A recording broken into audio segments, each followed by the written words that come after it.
And I think having one exam that determines what university you'll go to, that sounds extremely stressful. It sounds like a lot of pressure.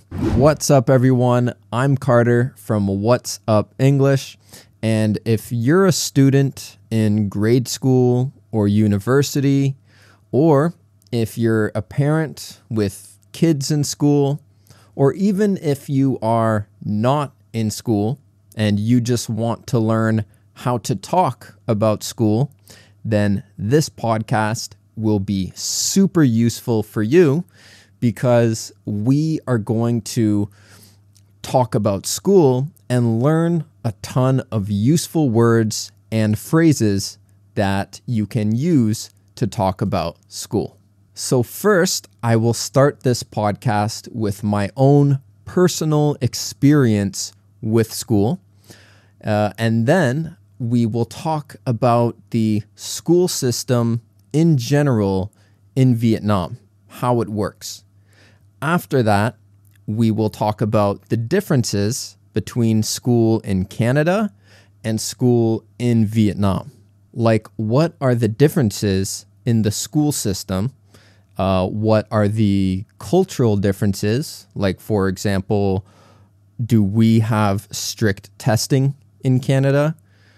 What are the parents' attitudes towards their children studying in Canada? Are they as strict as Vietnamese parents? And do we wear uniforms? Different things like that. And finally, at the end of the podcast, I will tell you one of the most important concepts to learning anything. And this is, of course, not something I made up, but something that I read in books that were written about learning. And this is very interesting, very useful. So make sure you watch till the end to see that. But before we get started, guys, I know it has been a while since I've last uploaded. It's been a few weeks, and I'm sorry for that. But the reason is because my team and I have been working on a really, really good pronunciation course for American English. Because with What's Up English, I'm trying to turn this into a real business that can provide basically a solution for you guys to learn English from a beginner level all the way to intermediate conversational level. But I want to provide you a step-by-step framework so you can, study this, master this, and then learn that, and then learn that. And each one builds on the last one, right? So the first step in this study system that I'm creating is a pronunciation course that covers all the sounds in American English. Like, for example, we say water. We don't say water, right? And that in water is called a flap T. And you won't see that in the IPA. But in this course, we cover all of those sounds. But more importantly, we will give you shadowing practice and repetition practice. Because learning it is just one step. But to actually have clear pronunciation when you speak, you need to make it automatic with your tongue and your lips. You need to build that muscle memory in your mouth to make these sounds without thinking too much about it. And I believe one of the best ways to do that is through repetition, shadowing, and making the noise correctly again and again and again until it becomes automatic. And so in this course, we won't only teach you the sounds, but we'll give you shadowing practice. For example, for each sound, you will learn 3 useful sentences that you can practice. You will have a clear study plan, so you will know exactly what to learn. Sorry. And yeah, I think it's going to be seriously one of the best pronunciation courses for American English for Vietnamese people, if not the best. So this takes a while to make. It will be at least, I think, a month or two before it comes out. But if you are interested in purchasing this course, then you can click the link in the description below. And if you put in your email to show you're interested in this course and sign up for the early bird list, you will get a 20% off voucher that only people who sign up will get. So all you need to do is click the link in the description below this video. It will bring you to a web page. You just put in your email, and then you will receive a voucher for 20% off this course when it comes out. And of course, I will let you know when it comes out. And aside from that, we also have the 1,000 most common words. You can still buy that for $79K. Yeah, anyway, let's get started with the podcast. So this is about school. So like I said, I'll begin with a personal story. I'm going to be completely honest with you guys about school. I was not the best student all the way from, I'd say, grade 7 to grade 12. I was not the best student simply because I didn't really have an interest in any of the subjects we were studying in school. And I'm the type of person where if I don't feel interested, then it feels impossible for me to put effort into it. It's like my brain just cannot do it. Maybe a lot of you can relate to that. Maybe you feel the same way. If there's a course that you're not interested in, it's just so hard for you to put your focus into that, right? So when I was in school, I would normally just put the minimal amount of effort into the class so I could pass. Because of course I didn't want to fail the class and then go to summer school or have to repeat the class in the next semester. But in terms of trying to get really good grades in school so I could go to a good university and then I could get a good job, to be completely honest, I wasn't thinking about that too much. I just wanted to finish the school day so I could go and hang out with my friends or go home and play video games. I think it was a lack of maturity, but also it was, I wasn't the happiest kid. I wasn't all excited to learn, and I was mostly just kind of flat, And you might think it's weird that I'm telling you this because now I'm on YouTube, I'm teaching English, but it's the truth. And I'm going to tell you guys the truth, right? But the important thing is that people change over time. And as we grow up, we mature, our perspectives change, and our values change. What is important to us changes. For example, before, I would just do the bare minimum to pass the class. But now I'm studying online in a university and I'm getting a very decent GPA because my mindset is just completely different. Now I see the value in it, and now I have pride. I want to get good grades just because. Even I know in the future, if I'm employed at a company, they probably won't really care about my grades, right? They just want to see the paper. you have the degree. The grades don't matter that much, really.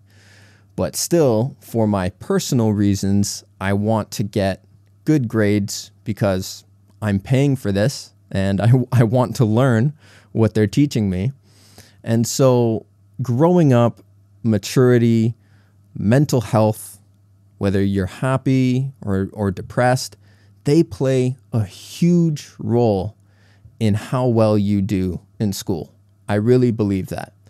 Probably even more than like your IQ or your intelligence level, right? Because someone who's really, really smart, if they are kind of lazy or if they feel depressed and they don't want to put the work in or the effort in, then they're probably not going to get very good grades, at least when they reach the higher levels, like university. Meanwhile, some people who are not very smart and they have to work harder than the smart kids, they can still get good grades because they're putting the effort in. Yeah, I think our mental state is very important. And anyway, that was my experience in school. So now let's talk about the school system in general in Vietnam.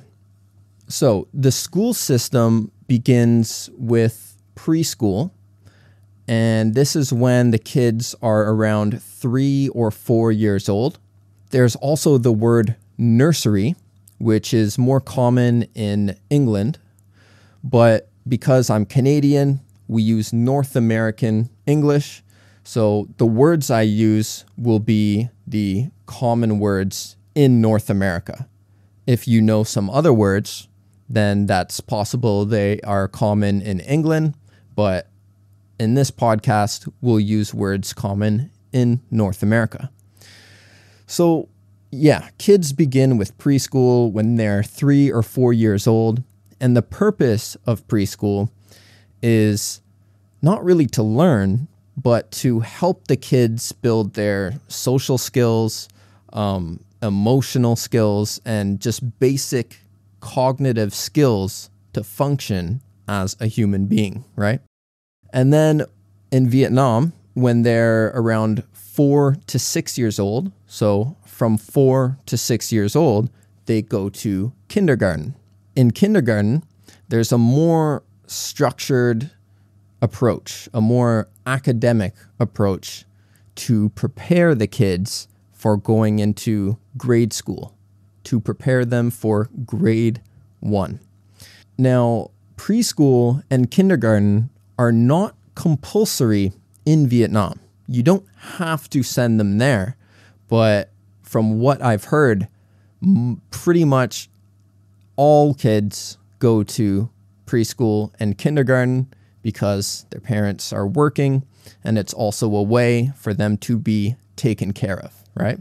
All right, so after they finish kindergarten, the kids go into elementary school, also known as primary school.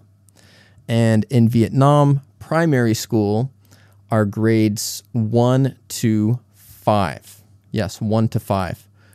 I had to think a bit because in Canada, it's 1 to 6. So there are some small differences.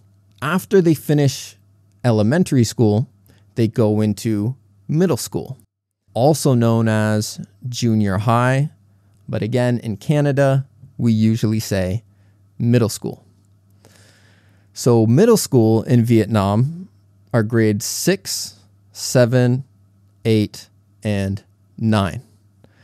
And middle school is like a transitional period to prepare students for the more independent, subject-focused style of high school. In primary school, it's more guided and nurturing in the way they learn.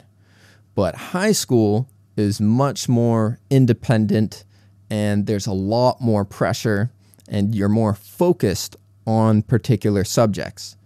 So middle school is to help them transition into high school. Okay, after they finish middle school, they go into high school. So high school is grades 10, 11, and 12.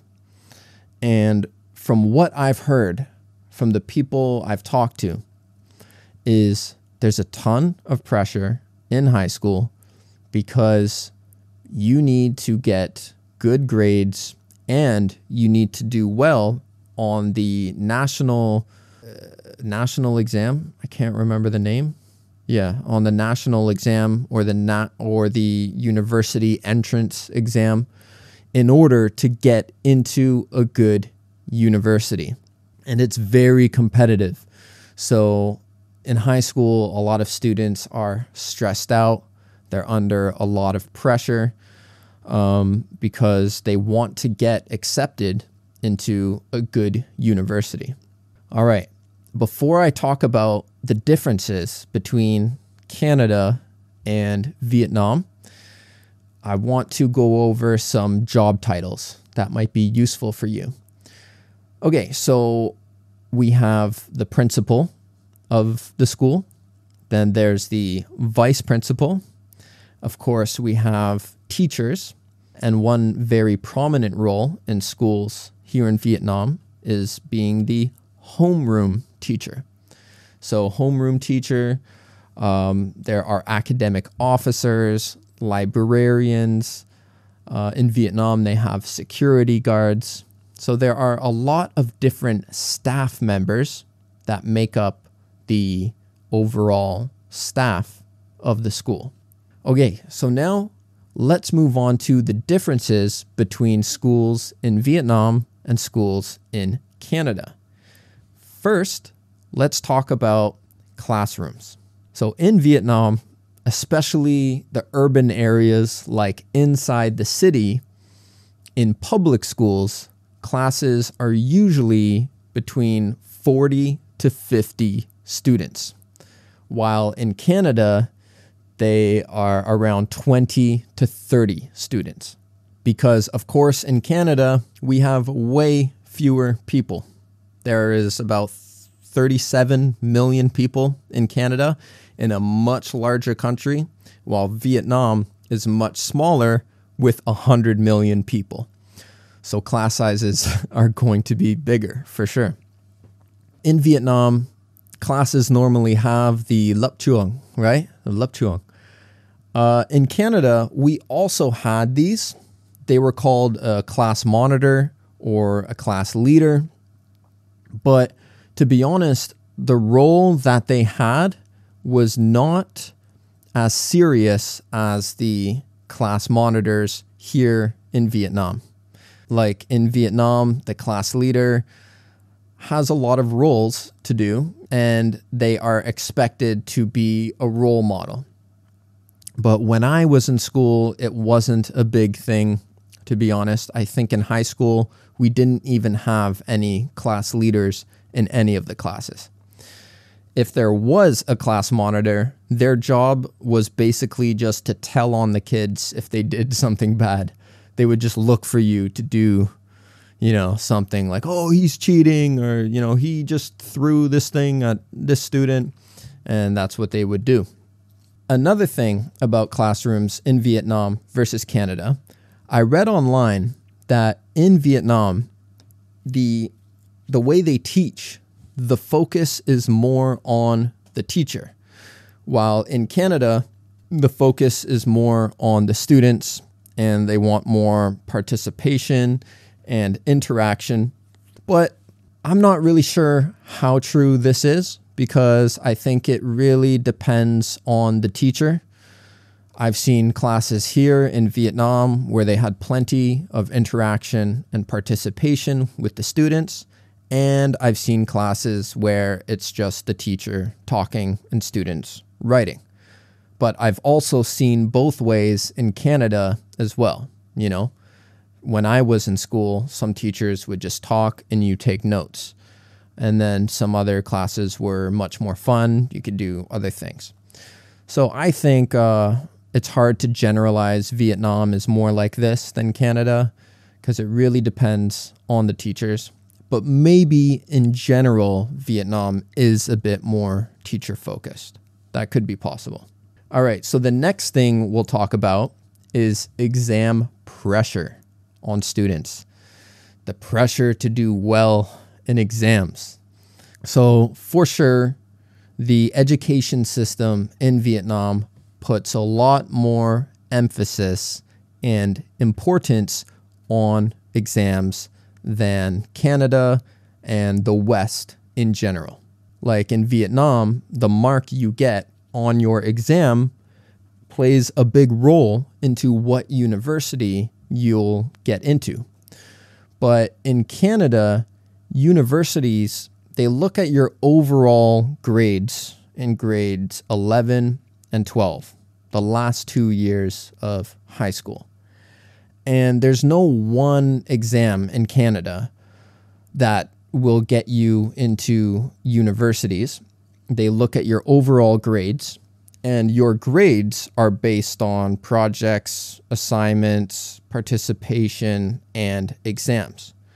So in Canada, exams play a role in your mark. For example, it might be worth like 30% of your overall mark for that class, but there's not one big exam that you have to do well in. And I think having one exam that determines what university you'll go to, that sounds extremely stressful. It sounds like a lot of pressure. And to be honest, I'm quite glad that we didn't have to do that because it does sound quite stressful. All right, so overall, there's less exam pressure in Canada, in the West, than in Vietnam. Okay, so let's talk a little bit about parental expectations, meaning the expectations of the parents on their children, on the students. So, are Canadian parents as strict as Vietnamese parents? As a whole, I would say no.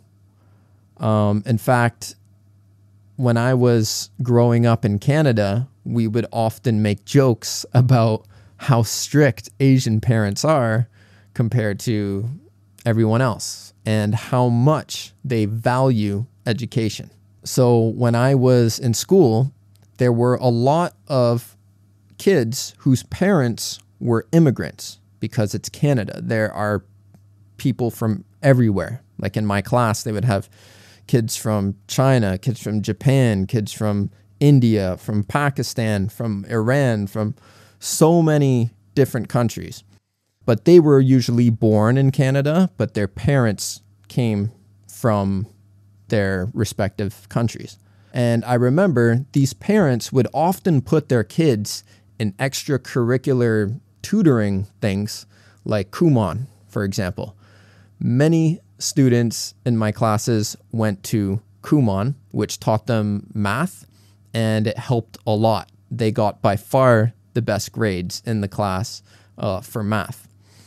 So in Canada, it varies. Some parents are strict, some parents are not very strict. In general, I think they are less strict than parents in Vietnam these days. But also, I know in Vietnam, it varies as well. Some parents are very strict, some parents not so much. At the end of the day, we're all kind of the same. We're all just humans trying to do our best. There are some small differences, but yeah. All right, so the last thing is uniforms. In Vietnam, uniforms are mandatory at most schools, both public schools and private schools.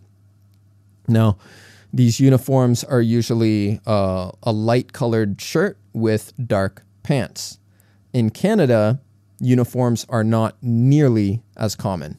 They only really wear uniforms at private schools or religious schools.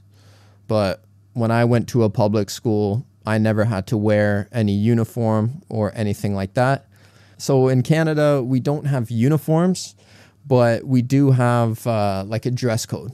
For example, you can't have a shirt with bad words on it, or you can't wear a hat with a particular plant on it. I think you probably know the leaf I'm talking about.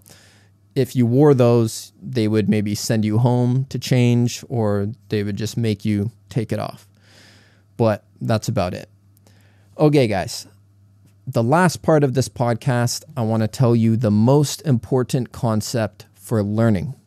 So this is from a book called Make It Stick, and it has a few interesting concepts on how to learn, but one really important one was the more difficult something is, the better your brain learns it. For example, if you're learning English and you learn a new word, some people think the best way to learn a word is by writing it down 50 times. It's like if I write it down 50 times or 100 times, then there's no way I will forget it, right? Maybe this has happened to you. You still forgot the word, even after you wrote it so many times. And then you think, oh, I just can't learn English, or I just can't learn languages. But the reason why that's not effective is because your brain is not being challenged. You're just writing the word, writing the word, writing the word. Whereas if you do something more challenging with the word, like using it in a sentence, using it properly in a sentence, then your brain has to work harder thinking about the word, and it will form more connections to other things. So sometimes the easier way we do that because you don't really have to think to write it 50 times, right? But if you study in a way where you have to think more, you have to retrieve it from your brain and use it, then that will help you learn better. And this isn't just for language, but it's for anything, learning anything. That's why they also say teaching is a great way to learn. So when you learn something, if you teach that concept to somebody else, that's not easy. That's difficult. And your brain has to work quite hard to make these connections and explain this concept in a simple way. But it will help you learn things. So anyway, that's the concept in a nutshell. The harder you work, the better you will remember something. So if you're doing some easy things to try to learn, it might not really be effective. That's another reason why reviewing notes is not really effective. Because when you review your notes, it's easy. You're just looking at it again. But when you do something called active retrieval, meaning you think about everything that was in your notes. For example, if you took some notes, don't reread them, but try to rewrite all the notes you took in different words. Try to remember all the information. And once you do that, then you can compare what you remembered and what you didn't, right? So then you can see, oh, I forgot to talk about this thing, this thing, this thing. And then try again. Retrieve the information from your head and write it in new words. And that will help you a lot more than just rereading your notes. All right, so that'll be it for this podcast, guys. Remember, make sure to sign up for the 20% voucher for the complete American English pronunciation course. The link is in the description below. And if you want to support the channel, you can buy the 1,000 most common words. The link for that is also in the description below. So thank you so much for watching, and I hope you have a fantastic day. I will see you in maybe 1 or 2 weeks, but uploads will be a little more slow because I'm working on the course. But anyway, we'll see you soon. Have a great day. Goodbye.